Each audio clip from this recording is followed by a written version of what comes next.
IV Sasi തന്നിട്ടുള്ള ഏറ്റവും നല്ല ഉപദേശങ്ങളിൽ ഒന്നായിട്ട് എനിക്ക് തോന്നിയിട്ടുള്ളത് കണ്ണുനീര് വീഴാൻ പാടില്ല, വീഴാൻ പാടില്ല, അത് കണ്ണിൽ തന്നെ നിൽക്കണം, അങ്ങനെ ഹോൾഡ് ചെയ്ത് വെക്കുന്ന കഥാപാത്രങ്ങൾ. അതാണ് വലിയ തലവേദനയാണ് അത്.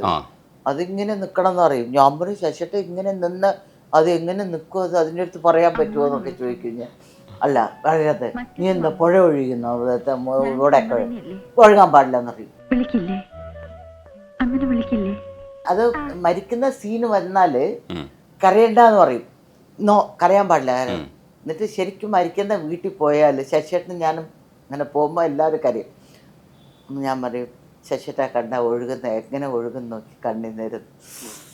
ശശിയേട്ടൻ ഇങ്ങനെ അവക്ക് ചോദിക്കുന്ന ചോദ്യം സമയം നോക്കിയെന്ന് ആലോചിച്ച് ശശിയേട്ടൻ പറയും ചോദിക്കേണ്ട സമയമാണോ ഇതെന്ന്. ഞാൻ പറയില്ല, ശശിയേട്ടനല്ലേ പറയും ഇവിടെ നിൽക്കണം, കണ്ട കണ്ണീര് നിൽക്കുക ഒഴുകുന്നു, ഇങ്ങനെ ഇങ്ങനെ ഇങ്ങനെ ഇങ്ങനെയൊക്കെ ആവുന്നു, എന്നെ പറഞ്ഞൊരു കാര്യമില്ല എന്നൊരു ലുക്ക് ശശിയേട്ടൻ. അങ്ങനെയാണ്. അത് വലിയ പാടാണ്. അത് പ്രാർത്ഥനയുണ്ടാവും, ഞാൻ പറയുന്നത് വിശ്വസിക്കില്ലേ. അത് ഗ്ലിസറിൻ ഇടാനും പാടില്ല.